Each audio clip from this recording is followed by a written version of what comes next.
আর এই ফিরোজা পাথরের একটা ভালো জিনিস কি হচ্ছে যে তোমার এই ফিরোজা পাথরের না কোনো মানে সাইড এফেক্ট নেই।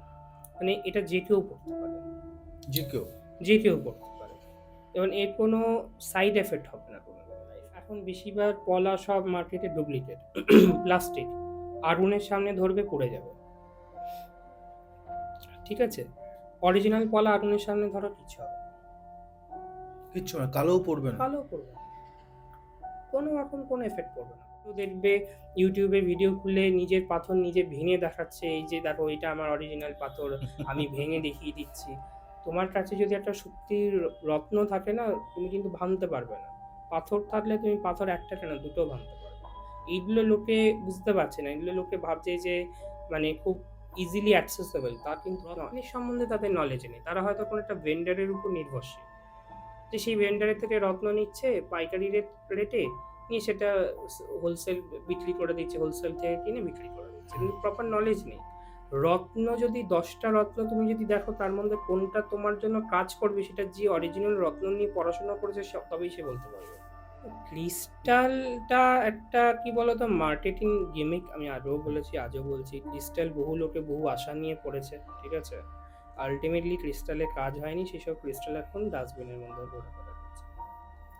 তো ওটা মানে ক্রিস্টাল নিয়ে যত কম কথা বলা যায় ততই ভালো হয়। ত্রম্বকেশ্বর প্রথম কথা মীন রাশিকে রিপ্রেজেন্টেশন করে, ঠিক আছে।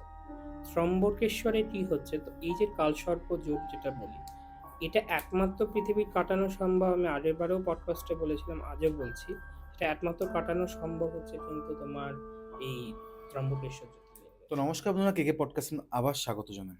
আজকে কি বিষয়ে কথা হবে সেটা আপনার থাম্বনেল দেখেছেন এবং টাইটেলও পড়েছেন। এবং কে আছে? সায়কশীল। সায়ক এমনই একটা পার্সন যে আপনাকে বলে দেবে যে 43 ডেজের মধ্যে যদি আপনার সাকসেস না হয়, সে আপনার দেওয়া মানে তার দেওয়া যে রত্নটা সে ফেরত নিয়ে নেবে। সত্যি কি তাই? এবং কেন এই কথাটা বলছে সে, এর জন্য পুরো পডকাস্টটা দেখতে হবে। এবং পডকাস্টে অনেক কিছু বিষয় আছে। কোন রত্ন, কিভাবে পড়া যায়, ক্রিস্টাল, এই ক্রিস্টালটা নিয়ে আপনাদের একটা ফ্যাসিনেশন, এবং আমাদের এই জগতে অনেকে অনেক রকমভাবে বিক্রি করছে। একটার সাথে একটা ফ্রি, একটার সাথে এই 3টে ফ্রি, এই ওই করে আপনাদেরকে মানে একদম ইজিয়েস্ট ওয়ে আপনাকে বলছে। সত্যি কি তাই? এতটা ইজিয়েস্ট? তার জন্য এই পডকাস্টে এবং আম যেটা আপনারা জানেন, এই যে নাম্বারটা ব্লিঙ্ক করছে সারা বিশ্বের বাঙালির কাছে এরকম ভালো, ভালো অথেন্টিক তথ্য। হ্যাঁ, আপনারা মানে আমি দেখি যারা অথেন্টিক কথা বলে তাদেরকে আপনারা পছন্দ করেন না। কেন জানি না। যারা কিছু বলার নেই। যাই হোক, এই নাম্বারটায় ব্লিঙ্ক করছে। আপনারা জানেন, আসবেন। এবং যদি চাইছেন কোনো রকম স্পিরিচুয়াল হেল্প বা কোনো রকম প্রমোশনাল কাজ করতে, তার জন্যও কন্ট্যাক্ট করতে পারেন। আর ডাইরেক্ট সায়কশীলের কাছে।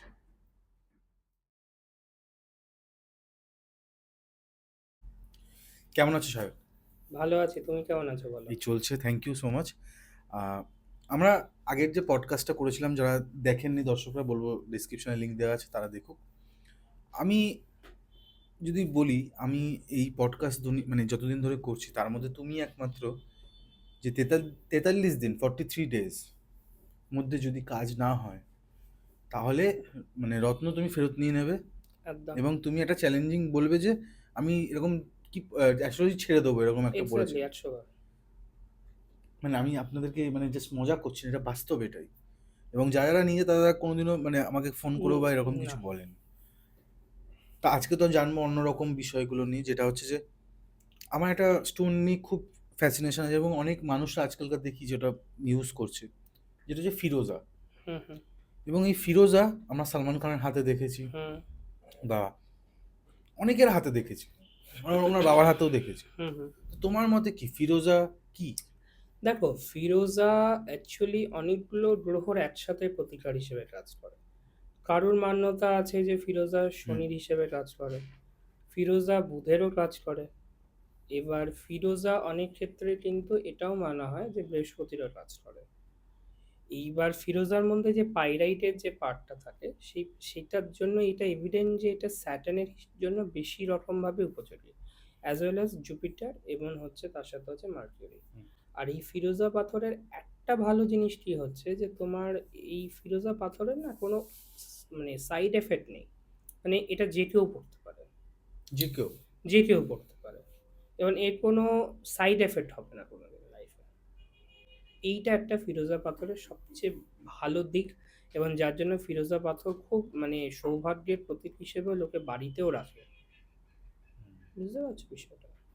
আর তো আমি এরকম মানুষ দেখি যারা গলার মধ্যে বড় বড় পেটেন্ট বানিয়ে বানিয়ে রূপোর মধ্যে বাঁধিয়ে তারা পড়ছে, হুম হুম আঙুলে পড়ছে বা তোমার গলায় পড়ছে। তো তাদের একটা জিনিস দেখতে পাই, অনেকের কালারটা অনেক রকমের থাকে। হুম হুম সালমান খানের পুরো প্লেন কালার। হুম হুম আমরা যেটা পড়ি বা আমাদের দর্শক তুমি যাদেরকে হুম সাজেস্ট হুম করো তারা পরে পাইরাইট মেশানো। হুম হুম। তো কোনটা পিওর বেশি? দেখো ব্যাপারটা হচ্ছে যে ফিরোজার অনেকগুলো হয়। ইরানি ফিরোজা অ্যাকচুয়ালি হচ্ছে হুম তোমার মেন মানে সবচেয়ে ভালো। হুম কিন্তু একটা কোয়ালিটি পাওয়া যায়, সেটা হচ্ছে নিশাপুরি ফিরোজা। ঠিক আছে? এই যে সালমান খানের হাতে যে ফিরোজাটা দেখো, ওটা নিশাপুরি ফিরোজার মধ্যে পড়ে। কত দাম এবং তা ওগুলো ওটা? খুব রেয়ার, মানে ওগুলো মোটামুটি যদি তুমি ধরো 40,000 পার ক্যারেট হিসেবে তোমার ওগুলো পাওয়া যায়। ঠিক আছে? বাট খুব রেয়ারেস্ট। এবার যার জন্য হচ্ছে কি এইগুলো সাধারণ মানুষের কাছে এই জিনিসগুলো অতটা অ্যাকসেপ্ট, মানে কি বলবো, মানুষ লাগাম পাচ্ছে না সেইগুলোতে। কিন্তু হ্যাঁ, এমনি নর্মাল যে ইরানিয়ান ফিরোজার মধ্যে যত পাইরাইটের পরিমাণ বেশি থাকবে, ঠিক আছে, তত সেই ফিরোজার কোয়ালিটি ভালো হবে, তত সেই ফিরোজার দাম বেশি হবে। বুঝতে এটা নাকি পেরেছো? ফেটেও যায় মাঝে মাঝে। দেখো পাথর যদি ফাটে তার মানে জানবে যে সেই পাথরের সেই টাইমের জন্য, ঠিক আছে, দুটো এর ইন্ডিকেশন হয়। একটা হচ্ছে যে তোমার পাথরের কাজ কমপ্লিট হয়ে গেছে, ঠিক আছে, আর দ্বিতীয় জিনিস হচ্ছে যে কোনো বড় বিপদ আসতে পারে। তাই পাথর ফেটে গেলে সঙ্গে সঙ্গে উচিত একটা সাবস্টিটিউট, মানে সঙ্গে সঙ্গে একটা পাথর কিনে ধারণ করে নেওয়া। বুঝতে পারছো ব্যাপারটা? তার কারণ কোনো বড় বিপদেরও আশঙ্কা দেওয়ার জন্য কিন্তু পাথর অনেক সময় খুলে যায় বা ফেটে যায়। এটা বহু মানুষের ক্ষেত্রে এই জিনিসটা হয়েছে।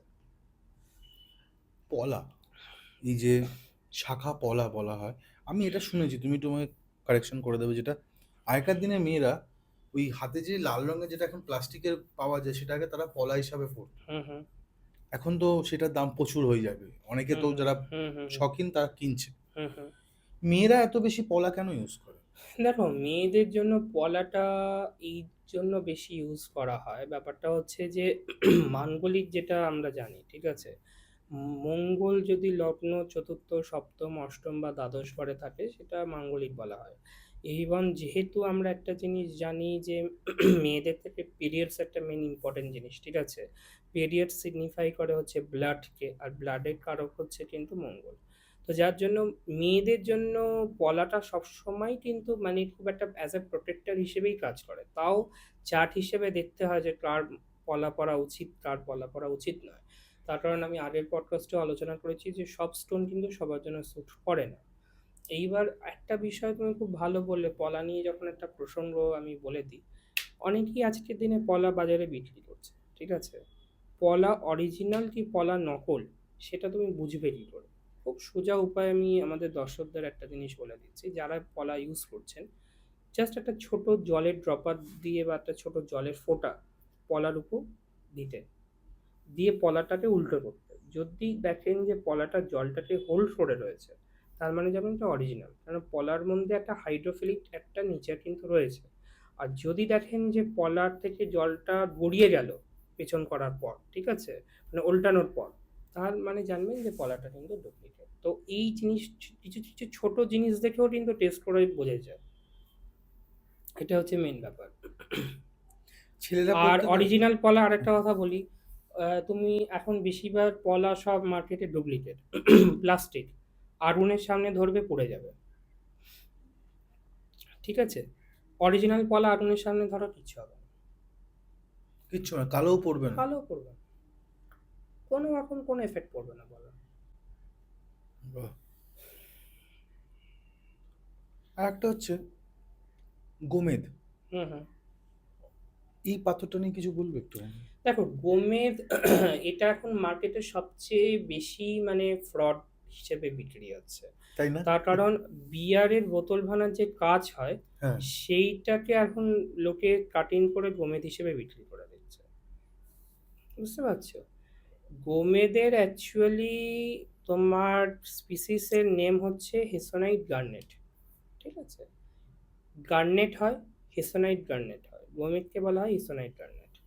তো গোমেদে দু রকমের ভাগ আছে। একটা হচ্ছে যেটা সর্ষের মতো দেখতে হয় মাস্টার্ড কালারের, সেটা নর্মাল গোমেদ। আর একটা হয় হচ্ছে ইয়েলো গোমেদ। বুঝতে পারছো ব্যাপারটা? তো এই যে গোমেদ আবার দু রকমের হয়। একটা হচ্ছে আফ্রিকান, একটা হচ্ছে শ্রীলঙ্কান। শ্রীলঙ্কান গোমেদের মধ্যে বাবলস কিন্তু থাকে। কিন্তু এখন কি হচ্ছে, বাবলস ক্রিয়েট করার জন্য আর্টিফিশিয়াল গোমেদের মধ্যে কিন্তু ট্রিটমেন্ট করেও বাবলস কিন্তু দিচ্ছে। যার জন্য অরিজিনাল গোমেদ পাওয়াটাও এখন কিন্তু খুব মুশকিল। অনেক রকমের ট্রিটমেন্ট হয়ে যাচ্ছে বাজারে, যার জন্য তুমি যে কোনো ইউটিউবের চ্যানেল খুলে দেখবে 10 টাকায় গোমেদ পাওয়া যাচ্ছে, 20 টাকায় গোমেদ পাওয়া যাচ্ছে। অ্যাকচুয়ালি এগুলো গোমেদ নয়, বিয়ারের বোতল বানার কাজ। কেউ কেউ দেখবে ইউটিউবে ভিডিও খুলে নিজের পাথর নিজে ভেঙে দেখাচ্ছে, এই যে দেখো এটা আমার অরিজিনাল পাথর, আমি ভেঙে দেখিয়ে দিচ্ছি। তোমার কাছে যদি একটা সত্যির রত্ন থাকে না, তুমি কিন্তু ভাঙতে পারবে না। পাথর থাকলে তুমি পাথর একটা কেন দুটো ভাঙতে পারবে। এইগুলো লোকে বুঝতে পারছে না, এগুলো লোকে ভাবছে যে মানে খুব ইজিলি অ্যাক্সেসেবল, তা কিন্তু নয়।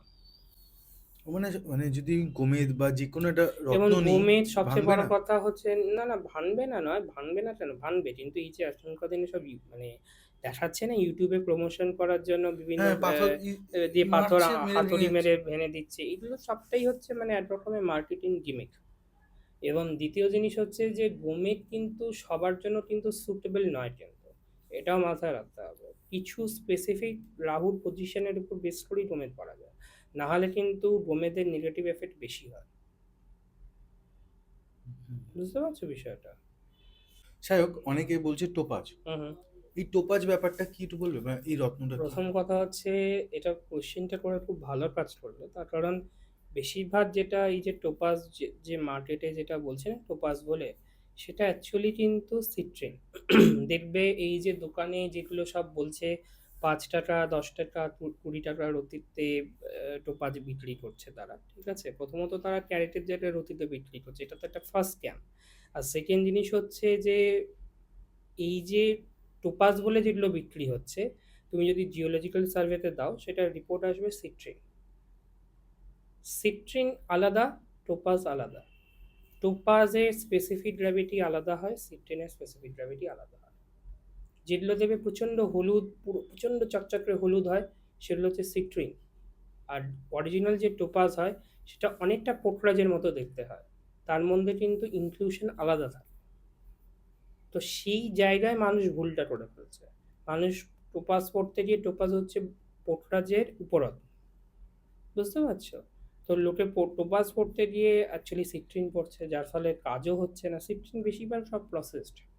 এই কাজ হচ্ছে না তুমি যে বলছো না, মানে এটা না অনেকেই দেখো, তোমার কাছে এরকম প্রচুর মানুষ আসে হুম হুম যারা বলে যে সায়কদা, যে আমার না একে দেখিয়েছিলাম, একে কাজটা হয়নি, হুম হুম বা আমি এই পোকরাজটা পড়েছি, বা এটা আমি পড়েছি, হুম হুম বা ধরো কেউ বললো পলা পড়েছে, দরকার নেই তার পলা, হুম হুম। কিন্তু তাকে সে সাজেস্ট করে তুমি আপনি পলা পড়ুন, তো দেখো, কাজটা কেন হয় না গো? ব্যাপারটা হচ্ছে কাজ না হওয়ার প্রথম কারণ হচ্ছে প্রপার মানে রোগের জন্য প্রপার মেডিসিন দরকার। এখন হচ্ছে কি, অ্যাস্ট্রোলজিতে প্রপার অ্যাস্ট্রোলজারদের নলেজের অভাবের কারণে তারা প্রপার ডায়াগনোসিসটা করতে পারছে না। এবার ধরো আমার মাথা যন্ত্রণা হচ্ছে, আমি যদি সেইখানে যদি পেট খারাপের ওষুধ খাই, তাহলে তো হবে না। তো যার জন্য কি, তুমি যে রত্নটা দরকার নেই সেই রত্নটা পড়ে আছো, তাহলে তো তোমার সেই রত্নের কাজটা তো আলটিমেটলি হবে না। ব্যাপারটা বুঝতে পারছি আমি কি বলতে চাইছি? এইবার পাথর বা রত্ন যেটা লোকে বলে যে কাজ হচ্ছে না, ঠিক আছে? প্রথম কথা হচ্ছে এটা একটা কারণ যে ভুল রত্ন পড়লে কাজ হবে না।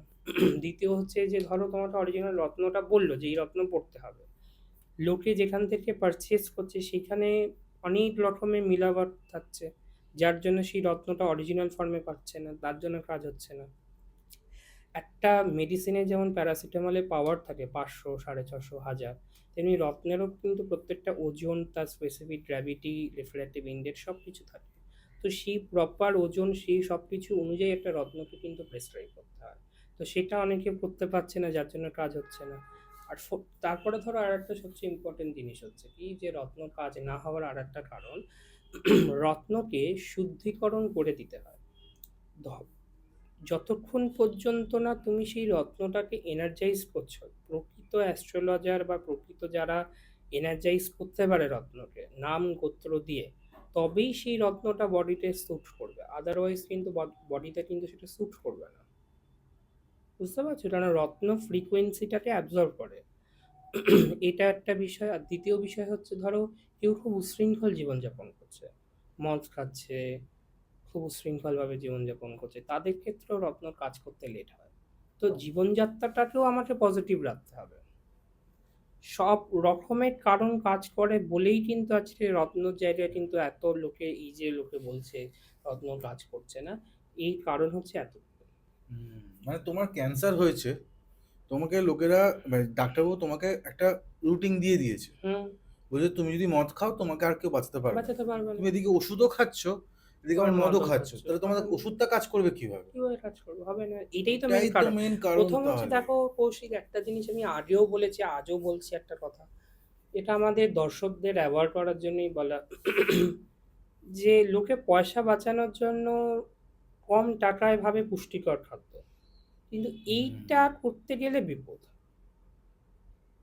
আমি বলবো কম টাকায় পুষ্টিকর খাদ্য খাওয়ার চাইতে ঈশ্বরের নাম জপ করলে অনেক বেটার রেজাল্ট পাওয়া যাবে। তো রত্ন যদি পড়তে হয়, ঠিক গাইডেন্স নিয়ে রত্ন পড়া উচিত। ঠিক, ঠিক। একটা জিনিস জিজ্ঞেস করবো, হুম হুম যেটা হচ্ছে ধরো তুমি তো রত্ন যখন কাউকে দাও, হুম হুম কেউ যদি বলে যে সাহেবদা আপনি পুরোটা আমাকে করে দিন, আংটির মতো করে তুমি হুম হুম তাদেরকে প্রোভাইড করো, অবশ্যই। আমি আংটি বানালাম না, হুম আমি সেই রত্নটা নিলাম, হুম নিয়ে আমি আমার মানি ব্যাগে রেখে দিলাম, বা এমনভাবে ধরো কিছু একটা জিনিস করলাম হুম হুম যেটা দ্বারা আমার সাথে থাকবে সেটা, হুম হুম। তাহলেও তো কাজ করতে পারে। না, দেখো বিষয়টা যেটা হচ্ছে কি বলতো, মানে এখানেই আমাদের ভেদিক অ্যাস্ট্রোলজি আর মানে ওয়েস্টার্ন অ্যাস্ট্রোলজির মধ্যে একটা ডিফারেন্স আছে। ওয়েস্টার্ন অ্যাস্ট্রোলজি বলছে যে যে কোনো ধরনের, ধরো ক্রিস্টাল বা রত্ন, এই যে জিনিসগুলো হয়, সেগুলো আমরা ক্যারি করলেও নাকি আমরা সেই এনার্জিটাকে ক্যারি করি, বাট সামহাও কাজ করার জন্য যে থ্রেশহোল্ড ফ্রিকোয়েন্সিটা দরকার হয় না, সেটা বডি কন্ট্যাক্টে থেকেই সম্ভব।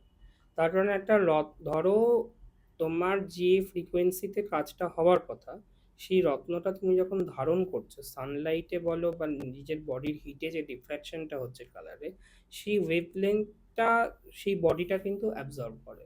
যার জন্য শুধু টাচে থাকলেই হলো না, মানে বডি কন্ট্যাক্টটা কিন্তু জরুরি। এটা আমাদের ভেদিক অ্যাস্ট্রোলজিতে কিন্তু এই জিনিসটা বলে। বুঝতে পারছো ব্যাপারটা?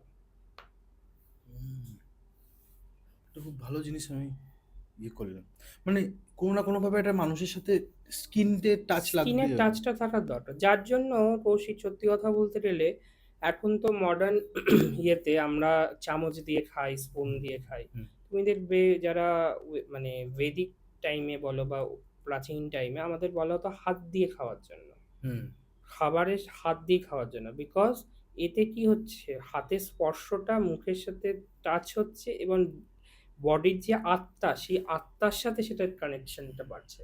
তো সেই জন্য হাত দিয়ে খাওয়াটা অ্যাকচুয়ালি কিন্তু ভালো। কিন্তু এখন মডার্ন লাইফে লোকে স্পুনটা বেশি ইউজ করছে, যার ফলে কি হচ্ছে, খাবারের ডাইজেশনের প্রবলেম হচ্ছে। আমাদের যে রাশি আছে, এই যে রাশির মধ্যে যে অনেকগুলো 12খানা রাশি বলতে গেলে, এইগুলো এক একটা জিনিস এক একটা করে তুমি বলতে হবে যে এটার জন্য এটা করা উচিত, এটার জন্য হুম এরকম করা উচিত। হুম। দেখো, রাশি হচ্ছে একটা জাস্ট টুল, মেন রোল প্লে করে হচ্ছে লগ্ন। বুঝতে পারছো ব্যাপারটা? তার কারণ লগ্ন থেকে আমি বুঝতে পারবো কার কোন ঘরটা যোগকারক, কোনটা মারক, কোনটা হচ্ছে তার কর্মকারক। এইগুলো আমরা লগ্ন দেখে বুঝতে পারবো, তাই লগ্নের ইম্পর্টেন্সটা বেশি। হ্যাঁ, রাশি অবশ্যই ইম্পর্টেন্ট রোল প্লে করে একটা মানুষের ক্যারেক্টার ডেভেলপমেন্টের জন্য, রাশি খুবই ইম্পর্টেন্ট, কিন্তু লগ্নটা কিন্তু খুব ইম্পর্টেন্ট একটা জায়গা। লগ্নটা মেন। লগ্নটা মেইন, যার জন্য আমাদের সরাসরি যে অ্যাস্ট্রোলজি বলো বা জেমিনাই সিস্টেম বলো, ঠিক আছে, কৃষ্ণমুক্তি প্রসেস বলো, অ্যাসেন্ডেন্ট মানে লগ্নকে বেশি গুরুত্ব দেওয়া হয়। বুঝতে তো পারছি। তোমার কাছে বৈদিক অ্যাস্ট্রোলজিটা কি? ভেদিক অ্যাস্ট্রোলজি বিভিন্ন, ভেদিক হচ্ছে একটা কম্বিনেশন অফ মানে ফর্ম, ঠিক আছে, তার মধ্যে মেন যেটা হচ্ছে পরাশরী যে সিস্টেম যেটা, সেটাকেই কিন্তু মেন ধরা হয়। বুঝতে পারছো বিষয়টা? তো তার মত অনুযায়ী যে বিচারটা হয় সেটা হচ্ছে মেন। আমাদের অ্যাকচুয়ালি রাশি অনুযায়ী যে বিচারটা যেটা বলি, সেটা অ্যাকচুয়ালি গোচর বিচার বলা হয়, গোচর ফল। আর লগ্ন অনুযায়ী লগ্ন ফল। হুম। গোচর ফল কাজ করে বা এফেক্ট করে, কিন্তু লগ্নটাই মেন। আচ্ছা, তুমি তোমার কাছে যদি কেউ যায়, কোনো পার্সন যায়, সে হুম, হুম, নতুন করে বিজনেস করতে চাইছে, সে ফেল হচ্ছে, হুম, হুম, বা ধরো সে চাকরির জন্য প্রচুর অ্যাপ্লাই হুম, করছে, হুম, ফেল হচ্ছে, হুম, হুম। তো তুমি তাকে কিভাবে গাইড করো? দেখো, প্রথম হচ্ছে তার ছকটা দেখতে হয়, হুম, হরোস্কোপটা। আর প্রথম জিনিস হচ্ছে যে এটা না অনেকেই যারা ধরো দেখছো আমাদের দর্শকদের মধ্যে কেউ ধরো চাকরির চেষ্টা করছে পাচ্ছে না, কেউ বিজনেসের চেষ্টা করছে পাচ্ছে না। ফার্স্ট হচ্ছে নিজেকে আগে বুঝতে হবে বা এটা মানতে শিখতে হবে যে সব কিছু সবার জন্য না। আমি বিজনেস করতে চাই মানে আমি বিজনেস করতে পারবো তা না। আমার যদি ডেস্টিনি যদি আমাকে যদি সাপোর্ট দেয় তবেই আমি পারবো। অ্যাস্ট্রোলজিটার মাধ্যমে কি হয়, অ্যাস্ট্রোলজি হচ্ছে একটা গুগল ম্যাপের মতো। কোন রাস্তা দিয়ে গেলে তুমি জ্যাম ট্রাফিকটা কম পাবে, কোন রাস্তা বন্ধ আছে সেটা তুমি দেখতে পাবে। বুঝতে পারছো ব্যাপারটা? তো যখনই তুমি অ্যাস্ট্রোলজিক্যাল চার্টটা তুমি জেনারেট করলে তুমি বুঝতে পারবে যে তোমার এই রোড ম্যাপ দিয়ে যাওয়াটা বেটার, তাই সেটা ফলো করা উচিত। এটা হচ্ছে মেন। কিন্তু এই যে ফলো করার জন্য সেই ডাইজেশনটা হওয়াটাও জরুরি যে আমি এটা করব, মানে সবসময় জেদবশত কোনো কিছু করতেই হবে বা করব এটা কিন্তু করা উচিত না। অন্ততপক্ষে রুট ম্যাপটাকে ফলো করা উচিত। সায়ক, কোন কোন গ্রহের জন্য কোন কোন রত্ন লাগে একটু বলবে? দেখো, প্রথমে যদি বলা হয় বিভিন্ন রত্ন, যখন একটা গ্রহকে প্রতিকার করা হয় না অনেক কিছু জিনিস দেখতে হয়, ঠিক আছে? যেমন ধরো নর্মালি আমি যদি বলি, রবির জন্য চুনি, ঠিক আছে, চন্দ্রের জন্য মুক্ত, মঙ্গলের জন্য প্রবাল, রাহুর জন্য গোমেদ, ঠিক আছে, বৃহস্পতির জন্য পোকরাজ, শনির জন্য নীলা, বুধের জন্য পান্না, কেতুর জন্য ক্যাটসাই, শুক্রের জন্য ডায়মন্ড। এইবার দেখো, এটা তো হচ্ছে মেন, মানে রত্নের কথা বললাম এক একটা গ্রহ অনুযায়ী। এবার ধরো কারুর চার্টে বৃহস্পতিও প্রবলেম দিচ্ছে, শনিও প্রবলেম দিচ্ছে। এবার তুমি দেখা গেল ধরো কোনো কর্কট লগ্নের ছক, ঠিক আছে, কর্কট লগ্নে কিন্তু অষ্টমপতি হচ্ছে শনি, আর সপ্তম ঘরের অধিপতি হচ্ছে শনি। এবার দেখা গেলো তার শনি নিচস্থ হয়ে আছে, আবার তার সাথে সাথে তার বৃহস্পতিরও পজিশনে কিন্তু প্রবলেম আছে। তাহলে আমি তাকে কিন্তু অষ্টম ঘরের মালিককে আমি সবসময় ডিরেক্ট ওয়েতে মানে প্রোটেকশন দিতে পারবো না। যার জন্য কি হচ্ছে, তখন আমাকে শনি আর বৃহস্পতির মানে মিক্স যে প্রতিকার সেটা দিতে হবে। ইন্দ্রনীলা, পীতাম্বর নীলা, অপরাজিতা নীলা, শ্বেতাম্বর নীলা, ঠিক আছে, রক্তমুখী নীলা। তো অনেক ভাগ রয়েছে প্রত্যেকটা বিভিন্ন কাজের জন্য। বৃহস্পতি শনির জন্য পীতাম্বর নীলা। কারুর ঘরও ছকে রবি শনি দুটোই খুব বাজেভাবে অ্যাফ্লিক্টেড রয়েছে, তার জন্য রক্তমুখী নীলা। তো এইরকম অনেক রকমের জিনিস রয়েছে, বুঝতে পেরেছো? এই যে ধরো গোমেদ, রাহুর জন্য, এবার ধরো রাহুও প্রবলেম রয়েছে একই সাথে, ধরো রাহু বৃহস্পতি একই সাথে কম্বাইন্ড হয়ে রয়েছে, যেটাকে আমরা গুরুচণ্ডাল বলি। তো সেটার জন্য আমাদের হচ্ছে ইয়েলো গোমেদ। আবার বৃহস্পতিও কারোর প্রবলেম, শুক্রও প্রবলেম, সেই ক্ষেত্রে হচ্ছে ব্লু জারকান অথবা সরি, বৃহস্পতি আর শুক্র একসাথে থাকলে ইয়েলো ডায়মন্ড বা ইয়েলো জারকান। যদি শনি আর শুক্র একসাথে কোনো প্রবলেম তৈরি করে তাহলে হচ্ছে তোমার ব্লু ডায়মন্ড অথবা ব্লু জারকান। তো বিভিন্ন ভাগ রয়েছে, মানে রত্ন প্রেসক্রাইব করতে গেলেও অনেক কিছু দেখার প্রয়োজন। অনেক কিছু দেখে দশা মহাদশা অন্তর্দশা নবাংশ সব কিছু দেখে তবে একটা রত্ন দিতে হয়। অনেককে আমি শুনেছি নীলা যদি মানে ইচ্ছা হলো পড়ে নিলাম, অনেকে মারাও গেছে। দেখো, নীলা, সত্যি কথা বলতে গেলে ওই জন্য বললাম যে তোমাকে একটু আগে একটা জিনিস বললাম, প্রপার ডোজ আর প্রপার স্পেসিফিক গ্র্যাভিটিটা খুব মেনটেন কর, মানে ইম্পর্টেন্ট। ধরো একটা অ্যাস্ট্রোলজার কেউ বললো যে ইন্দ্রনীলা লাগবে, ঠিক আছে, এবার সে দোকানে গেল, লোকের দেখলো খুব ডিপ কালার, ভাবলো দেখতে ভালো নিয়ে নিই, সেটা অপরাজিতা নীলা হয়ে গেল। সে না জেনেই পড়ে নিল, সেটা তার শরীরে ক্ষতি করবে। ধরো তোমার 99 জ্বর এসছে, তোমার প্যারাসিটামল 500 খাওয়া হচ্ছে, তুমি যদি প্যারাসিটামল 1000 খাও তোমার তো ঘাম দেবে। হুম। তেমনি নীলার ক্ষেত্রেও তাই, তাই নীলার প্রপার মানে স্পেসিফিকেশন না জেনে নীলাকে ধারণ করা উচিত না। বুঝতে পারছো ব্যাপারটা? সেই জন্য একটা প্রফেশনাল অ্যাস্ট্রোলজারের গাইডেন্সটা খুব দরকার, যে অরিজিনাল রত্নের বিষয়ে নলেজ তার রয়েছে। এখন কি হচ্ছে জানো তো, বেশিরভাগ অ্যাস্ট্রোলজারদের কি ব্যাপার, তারা হয়তো অ্যাস্ট্রোলজি শিখছে বা জানছে কিন্তু রত্নের সম্বন্ধে তাদের নলেজ নেই। তারা হয়তো কোনো একটা ভেন্ডারের উপর নির্ভরশীল, যে সেই ভেন্ডারের থেকে রত্ন নিচ্ছে পাইকারি রেটে, নিয়ে সেটা হোলসেল বিক্রি করে দিচ্ছে, হোলসেল থেকে কিনে বিক্রি করে দিচ্ছে, হুম। কিন্তু প্রপার নলেজ নেই। রত্ন যদি 10টা রত্ন তুমি যদি দেখো তার মধ্যে কোনটা তোমার জন্য কাজ করবে সেটা যে অরিজিনাল রত্ন নিয়ে পড়াশোনা করেছে তবেই সে বলতে পারবে। অত ব্যাপারটা তো ইজি না, না? ইজি নয় অত ব্যাপারটা। এখন একটা ছেলে খেলার জায়গায় চলে গেছে ওই জিনিসটা, এত ইজি নয়। আর রত্নতে এখন ভেজালটা প্রচন্ড হয়ে গেছে। প্রচুর, দেখো সবচেয়ে সবথেকে ভেজালের মন্দ প্রচুর ব্যাপারটা হচ্ছে হিটিং, গ্লাস ফিলিং, বেশিরভাগ পোকরাজ নীলা এগুলো সব গ্লাস ফিল্ড হচ্ছে।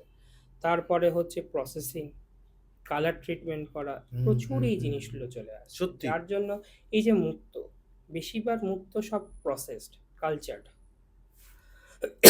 বুঝতে পারছো? অরিজিনাল পাওয়াই যায় না। পাওয়া যায়, যে চেনে সে বুঝতে পারবে। দেখো এটাই তো বললাম, যে রত্ন নিয়ে পড়াশোনা করেছে সে, এবার যে ধরো অ্যাস্ট্রোলজার, সে ধরো একটা হোলসেলারের কাছে গেল, হুম। গিয়ে বললো দাদা আমাকে এই রত্নটা লাগবে। এবার সে তো, যে হোলসেলার সে তো জানে রত্ন কোনটা কি, কিন্তু যে কিনছে তার তো নলেজ নেই। এবার সে ধরো একটা কি করলো, তোমার সাউথ সি মুক্তোর জায়গায় কালচার মুক্ত নিয়ে চলে এলো, লোককে দিল, লোকেরও কাজ হলো না, সে কম পয়সা কিনে নিয়ে এসে বেশি পয়সা বিক্রি করে দিল, বদনামিও আছে। রেপুটেশনও তার নিজের নষ্ট করলো। এটাই প্রবলেম। ব্যাপারটা হচ্ছে রত্নের সম্পর্কে মানে নলেজটা থাকা খুব জরুরি, না হলে তোমার সেই রত্ন কিন্তু মানে এফেক্ট করবে কার্যকর না। না একদম। আর শাক, তোমার একটা সবথেকে ভালো জিনিস হচ্ছে তুমি পৃথিবীর সব রকম জায়গায় তুমি কোরিয়ার করে থাকো। হুম হুম, এবং একদম। মানুষের যে কোনো জায়গা থেকে, বিদেশ হোক, ইন্ডিয়া হোক, সবাই দেখতে পারে, কারণ আগের এপিসোডে তারা হুম দেখেছে। হুম। সেটা নিয়ে আমরা কথা বেশি বলবো না, আমরা এবার কথাতে আসবো, যেটা হচ্ছে যে এই যে উপরত্ন, রত্ন, এই ব্যাপারগুলো কি? উপরত্ন কি যে দেখো হয়? রত্নের যে সাবস্টিটিউট হ্যাঁ। সেটাকে উপরত্ন বলে। এইবার উপরত্ন কি বলতো, উপরত্নের কাজ হয় না, কারণ উপরত্নের একটু প্রসেসিংটা বেশি উদাহরণ দাও হয়। না, মানে কাজ হয় না দেখো কাজ উপরত্নগুলো, হয় না কি ব্যাপারটা ব্যাপারটা? হচ্ছে কি, ধরো নীলা, হুম। নীলার উপরত্ন হচ্ছে অ্যামেথিস্ট। এইবার অ্যামেথিস্টে বেশিরভাগ যেটা দেখা যায়, অ্যামেথিস্ট কিন্তু ব্যাংকক থেকে আসে, ব্যাংকক হচ্ছে তার অরিজিন। আর ব্যাংককে যত স্টোন তৈরি হয় না, সেগুলো প্রসেসিং থাকে, যার জন্য দেখবে অ্যামেথিস্ট তুমি যখন কোনো দোকানে গিয়ে দেখবে ভীষণ সুন্দর লাগে দেখতে অ্যামেথিস্টের কালার। এবং সবচেয়ে বড় যেটা হচ্ছে কি, যে কি বলতো, অ্যামেথিস্টে লোকে বলে 20 টাকা রত্তি, 30 টাকা রত্তি, অনেক কমে দিয়ে দেয়, কিন্তু অ্যামেথিস্ট দেখতে মনে হয় খুব সুন্দর, বাট অ্যামেথিস্ট অ্যাকচুয়ালি হচ্ছে প্রসেস স্টোন, গ্লাস ফিল্ডে তুমি যদি অ্যামেথিস্ট দাও ইয়েতে, যে কোনো তোমার জিওলজিক্যাল সার্ভে বা যে কোনো জায়গায় লিখে দেবে গ্লাস ফিল্ড বা প্রসেসড, বুঝতে পারছো ব্যাপারটা? যার জন্য এগুলোতে কাজ হয় না, উপরত্নতে কাজ হয়, হুম। বুঝতে পেরেছো? আর তুমি ক্রিস্টাল নিয়েও আগেরবার বলেছিলে, এবং তোমার কাছে ক্রিস্টাল নিয়ে একটু এবার একটু তুমি কিছু রাখো। দেখো ক্রিস্টালটা একটা কি বলতো মার্কেটিং গিমিক, আমি আগেও হুম। বলেছি আজও বলছি, ক্রিস্টাল বহু লোকে বহু আশা নিয়ে পড়েছে, ঠিক আছে, আলটিমেটলি ক্রিস্টালে কাজ হয়নি, সেসব ক্রিস্টাল এখন ডাস্টবিনের মধ্যে পড়ে পড়ে রয়েছে।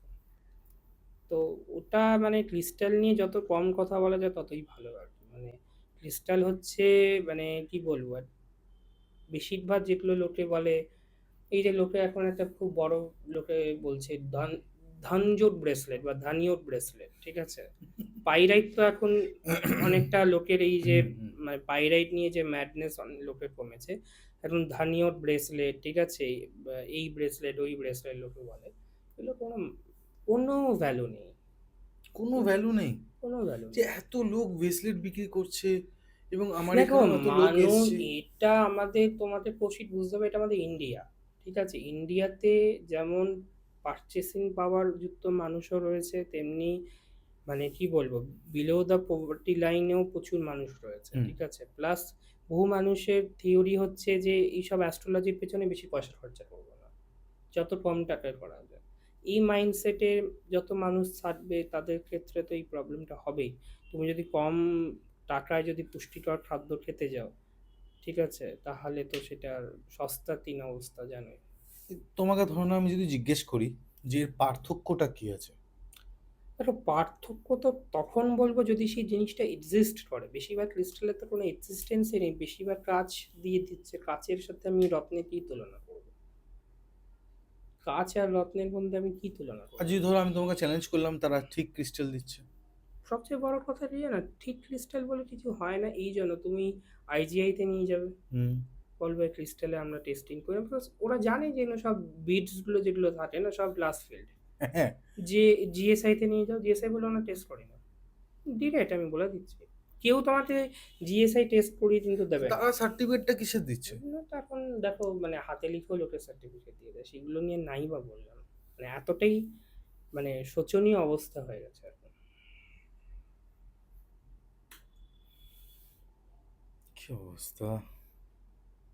মানুষ কি করবে? অনেকে ভাববে যে আমি রত্ন পরবো, রত্নের যে দাম তার হাফের অনেকটাই কমে আমি ব্রেসলেট পেয়ে যাচ্ছি এবং জাগ্রত দেখো ব্রেসলেট এগুলো। ব্যাপারটা হচ্ছে রত্নের যে উপরত্ন বা ব্রেসলেট পড়তে গিয়ে কি হচ্ছে, তুমি যদি ধরো একটা সিপলা কোম্পানি মেডিসিন নাও হুম, আর একটা জেনারিক মেডিসিন যদি নাও, হুম, হুম, হুম, জেনারিক হুম, মেডিসিনের কাজ হবে না, অনেক দেখবে লেট হয় কাজ হতে। হুম। একটা সিপলা কোম্পানি মেডিসিন যদি নাও সঙ্গে সঙ্গে তার অনেক এফিকেসি যেটা হয় সেটা অনেক বেটার হয়। সত্যিকারে সিপলা কোম্পানি সবকটা ওষুধই সিপলা যে কোনো বড় ভালো। কোম্পানি, সিপলা বলো অ্যাবট বলো, তার তো মূল্য রয়েছে, একটা জেনারিক মেডিসিনের কি মূল্য রয়েছে, তো রত্নের ক্ষেত্রেও তাই। যাই হোক, এরকম কোনো রত্ন আছে যেটা খুবই রেয়ার? দেখো কিছু রত্ন আছে যেগুলো খুব রেয়ার, যেমন ধরো তুমি হয়তো প্রথমবার শুনবে পান্নার কালার কি হয় বলো? সবুজ। সবুজ। এবার তোমাকে আমি একটা রত্নের কথা বলছি, সেটা হচ্ছে ব্লু এমেরাল্ড, ব্লু। ব্লু পান্না। ব্লু টোন পান্না যেটা হয় সেটা হুম। শনি আর বুধের একসাথে কাজ করে। তো এই blue emerald one of the rarest, ঠিক আছে? তারপরে ধরো ব্লু ক্যাটসাই, ইয়েলো ক্যাটসাই, এগুলো খুব রেয়ারেস্ট। ইয়েলো ক্যাটসাইটা তবু পাওয়া যায় কোনো ক্ষেত্র ক্যাটসাই যেটাকে বলে, বাট ব্লু ক্যাটসাই খুব রেয়ার। ব্লু ক্যাটসাই খুবই রেয়ার। তো দেখো এটাই হচ্ছে ব্যাপার, ব্লু পান্না বলো, ব্লু ক্যাটসাই বলো, ঠিক আছে? তার সাথে ধরো হোয়াইট পান্নাও হয়, ঠিক আছে, যেটা অনেকটা কলম্বিয়ান রেঞ্জের, কলম্বিয়ান পান্নার মধ্যে চলে আসে। তো এইগুলো হচ্ছে ব্যাপার, মানে এই কিছু রেয়ারেস্ট অফ দ্য রেয়ারেস্ট পাথর আছে যেগুলো খুব ভালো কাজ দেয়। ম্যাডাগাস্কার চুন্নি বলে, চুনি না কি বলে চুনির না? মধ্যেও তিনটে ভাগ আছে, একটা হচ্ছে ওল্ড বার্মা চুনি, ঠিক ওল্ড আছে? বার্মা। অ্যাকচুয়ালি বার্মা চুনি, ওল্ড বার্মা বলে কিছু হয় না, বার্মাটা বার্মা চুনি। কোথাকার? মায়ানমার, বার্মা, মায়ানমার, হ্যাঁ। ঠিক আছে? তো ওইটা হচ্ছে তোমার বার্মা চুনি বা বার্মিজ যে চুনি যেটা হয় সেটা খুবই ভালো, খুবই মানে অরিজিনাল যে চুনি। একটা হয় হচ্ছে মোজাম্বিক রুবি, একটা হয় মাদাগাস্কার। মাদাগাস্কারটা সবচেয়ে কস্টলি হয়, ঠিক আছে? কস্টলি। আর এখন এই জেমস্টোনের বাজারে একটা নতুন টার্ম বেরিয়ে গেছে নিউ বার্মা চুনি, হুম। ঠিক আছে? যেগুলোকে গ্লাস ফিলিং করে হয়, ঠিক আছে? সেইগুলো মানে নিউ বার্মা চুনি, মানে ব্যাপারটা হচ্ছে কি বলতো, ব্যারাকপুর নিউ ব্যারাকপুর জিনিসটা এই জায়গায় চলে গেছে, বুঝতে পারছো ব্যাপারটা? বার্মা চুনি নিউ বার্মা চুনি মানে এরকম বিষয় হয়েছে। মানে এগুলো তুমি দেখো, যারা আমরা অ্যাস্ট্রোলজি রিলেটেড রয়েছি বা যারা আমরা জেমোলজিস্ট ব্যাপারটা, জেমোলজিটা পড়েছি না, তাদের কাছে এগুলো খুব অস্বস্তির একটা বিষয়। মানে তুমি বলো না একটা যে কোনো অরিজিন কোথাও হতে পারে এটা নিউ বার্মা? তাহলে ইন্ডিয়া নিউ ইন্ডিয়া এটা হতে পারে কখনো? তুমি বলো না বার্মা নিউ বার্মা এটা হয়? গ্লাস ফিল্ড যেগুলো থাকে দেখবে, বলবে লোকে বলবে দাদা দেখে যান 10 টাকা রতিতে চুনি দিচ্ছি, আমি 20 টাকা রতিতে চুনি তাই তো দিচ্ছি, দেখতে পাই আমরা ঠিক টিভিতে। আছে? নিউ বার্মা চুনি সব গ্লাস ফিলিং। আর এই খালি তো ওটা না, খালি বাদ বাকি ক্ষেত্রেও তো দেয়। হ্যাঁ তো দেয় তো, এবার বেশিরভাগ তো এবার লোকে তো বুঝতে পারছে না কোনটা গ্লাস ফিলিং। লোকে ওই জন্য তো আমি সবাইকে IGI জেমোলজিস্টের সার্টিফিকেট অথবা GSI সার্টিফিকেট প্রোভাইড করি, তবেই সেই অরিজিনালিটি থাকবে, নাহলে তো থাকবে না। যাই হোক, আমরা তো এতক্ষণ ধরে অ্যাস্ট্রোলজি হুম হুম একটা রত্নর পার্ট নিয়ে আমরা কথা বললাম হুম হুম এবং বাদ বাকি কোন গ্রহের কোন হুম কেমন হুম রত্ন হয় সেটা বললাম। একদম। এবার ধরো যারা যারা আধ্যাত্মিক মানুষ বা যারা ভ্রমণ করতে ভালোবাসে এবং ভালো ভালো তীর্থস্থান যেতে ভালোবাসে, তার মধ্যে একটা হচ্ছে যে, একটা বলবো না, অনেকগুলো পাঠ আছে, তুমি এবং তুমিও যাও, হুম হুম দ্বাদশ জ্যোতির্লিঙ্গ যেগুলো হুম আছে, হুম। তার কি এটা পাঠ তুমি আমাকে একটু বলো যে জ্যোতিষের সাথে তার কি একটা দেখো মেলবন্ধ? প্রথম কথা হচ্ছে তুমি খুব ভালো একটা কোয়েশ্চেন করলে। এই দ্বাদশ জ্যোতির্লিঙ্গ হচ্ছে মহাদেবের 12টা যে মেন যে জ্যোতির্লিঙ্গ, সেই জ্যোতির্লিঙ্গের মধ্যে ইম্পর্টেন্ট, এবং এটা একটা সবচেয়ে মানে এটা তো ভীষণ ইম্পর্টেন্ট, এবং আমি বলবো সবারই যাত্রাটা করা উচিত, বিকজ এটা একটা নট অনলি এর রিলিজিয়াস অ্যাসপেক্ট রয়েছে, এটা অ্যাস্ট্রোলজিক্যালও তার সিগনিফিকেন্স ক্যারি করছে। এবং নট অনলি দ্বাদশ জ্যোতির্লিঙ্গ, তার সাথে সাথে ৪ ধাম। এবার দ্বাদশ জ্যোতির্লিঙ্গের মধ্যে আমি তোমাকে বলে দিচ্ছি কি কি আছে দ্বাদশ জ্যোতির্লিঙ্গ। প্রথম যেটা হচ্ছে দ্বাদশ জ্যোতির্লিঙ্গের মধ্যে, যেটা হচ্ছে উত্তরপ্রদেশে তোমার বারাণসী, কাশী বিশ্বনাথ, এটা হচ্ছে একটা জ্যোতির্লিঙ্গ, ১ নাম্বার। এবার এই যে কাশী বিশ্বনাথ, কাশী বিশ্বনাথ রিপ্রেজেন্ট করে হচ্ছে ধনু রাশিকে, ঠিক আছে? তো ধনু রাশি যাদের, তাদের কাশী বিশ্বনাথ অবশ্যই কিন্তু ভ্রমণ করা উচিত, ঠিক আছে? এরপর চলে আসছে হচ্ছে বাবা বৈদ্যনাথ, যেটা আমাদের দেওঘরে আছে, ঠিক আছে? তো বাবা বৈদ্যনাথ রিপ্রেজেন্ট করে হচ্ছে কিন্তু সিংহ রাশিকে। তাই যাদের সিংহ রাশি তাদের কিন্তু বৈদ্যনাথ ধাম কিন্তু অবশ্যই ভিজিট করা উচিত। এবং বৈদ্যনাথ ধামে একটা আর একটা অ্যাসপেক্ট রয়েছে, যাদের ধরো প্রচুর ক্রনিক রোগ ব্যাধিতে মানে ভুগছে, তাদের কিন্তু বৈদ্যনাথ ধাম যদি যায়, কারণ ওইখানে বাবা স্বয়ং, মহাদেব স্বয়ং অ্যাজ এ ডাক্তার হিসেবে, বৈদ্য হিসেবে সেখানে আবির্ভাব হয়েছিল, ঠিক আছে? তো সেই জন্য বৈদ্যনাথ ধামে গেলে কিন্তু অনেক রোগ থেকে মুক্তি পাওয়া যায়। এরপর মহারাষ্ট্রে ৩টে জ্যোতির্লিঙ্গ রয়েছে, একটা হচ্ছে ত্রম্বকেশ্বর, এটার হিউজ সিগনিফিক্যান্স রয়েছে কৌশিক। ত্রম্বকেশ্বর প্রথম কথা মীন রাশিকে রিপ্রেজেন্টেশন করে, ঠিক আছে? ত্রম্বকেশ্বরে কি হচ্ছে, তো এই যে কালসর্প যোগ যেটা বলি, এটা একমাত্র পৃথিবীর কাটানো সম্ভব, আমি আগের বারেও পডকাস্টে বলেছিলাম, আজও বলছি, এটা একমাত্র কাটানো সম্ভব হচ্ছে কিন্তু তোমার এই ত্রম্বকেশ্বর জ্যোতির্লিঙ্গে, ঠিক আছে? সেখানে পুজো হয় গোদাবরী নদীর তীরে, ওইখানে পুজো দিয়ে ত্রম্বকেশ্বর জ্যোতির্লিঙ্গে এটা কাটানো সম্ভব। এটা কোথায় আছে? এটা নাসিকে রয়েছে, মহারাষ্ট্র, নাসিক। ঠিক আছে? এরপর যেটা রয়েছে, এরপর হচ্ছে তোমার ঘৃষ্ণেশ্বর জ্যোতির্লিঙ্গ। ঘৃষ্ণেশ্বর জ্যোতির্লিঙ্গ বৃশ্চিক রাশিকে রিপ্রেজেন্ট করে, ঠিক আছে? বৃষ্টিক রাশি। বৃশ্চিক রাশি, স্করপিও। তো যাদের ধরো বৃশ্চিক রাশি তাদের কিন্তু সেই ঘৃষ্ণেশ্বর জ্যোতির্লিঙ্গ কিন্তু যাওয়া উচিত। এরপর যেটা আসছে ইম্পর্টেন্ট, সেটা হচ্ছে ভীমাশঙ্কর জ্যোতির্লিঙ্গ, ঠিক আছে? ভীমাশঙ্কর জ্যোতির্লিঙ্গ পুনেতে আছে। তো ওটা রিপ্রেজেন্ট করে হচ্ছে মকর রাশিকে। যারা মকর রাশির জাতক তাদের ওইখানে কিন্তু অবশ্যই যাওয়া উচিত। এরপর গুজরাটে ২টো জ্যোতির্লিঙ্গ আছে। গুজরাটে একটা জ্যোতির্লিঙ্গ হচ্ছে সোমনাথ। সোমনাথ হচ্ছে কিন্তু বৃষ রাশিকে রিপ্রেজেন্ট করে, ঠিক আছে? এবং যাদের চন্দ্রের পজিশন খুব দুর্বল, তাদের কিন্তু এই সোমনাথ জ্যোতির্লিঙ্গ কিন্তু ভ্রমণ করা উচিত। বুঝতে পারছো ব্যাপারটা?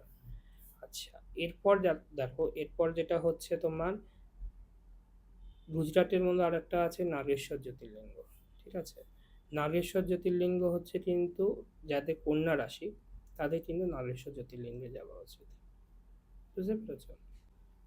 তো দেখো, দক্ষিণ ভারতে ২টো জ্যোতির্লিঙ্গ রয়েছে, একটা হচ্ছে রামেশ্বরম জ্যোতির্লিঙ্গ, আর একটা হচ্ছে অন্ধ্রপ্রদেশে শ্রীশৈলমে মল্লিকার্জুন জ্যোতির্লিঙ্গ। তো রামেশ্বরম জ্যোতির্লিঙ্গ কিন্তু রামেশ্বর একটা ৪ ধামেরও অন্তর্গত, তাই ওটা যেমন জ্যোতির্লিঙ্গ তেমনি ৪ ধামের মধ্যেও কিন্তু পড়ছে, ঠিক আছে? তো রামেশ্বরম কিন্তু মেষ রাশির জন্য কিন্তু সবচেয়ে মানে মেন ইম্পর্টেন্ট, ঠিক আছে? অন্ধ্রপ্রদেশের শ্রীশৈলম যেটা, সেটা মিথুন রাশির জন্য খুব ইম্পর্টেন্ট। আচ্ছা, এটার পর যেটা সবচেয়ে, এটা দক্ষিণ ভারতের জায়গাটা হয়ে গেল। এরপর হচ্ছে মধ্যপ্রদেশ। মধ্যপ্রদেশে ২টো জ্যোতির্লিঙ্গ রয়েছে। একটা হচ্ছে কিন্তু মহাকালেশ্বর উজ্জয়ন, এটা তো মানে খুবই ফেমাস, মহাকালেশ্বরের নাম তো সবাই শুনেছেই, ঠিক আছে?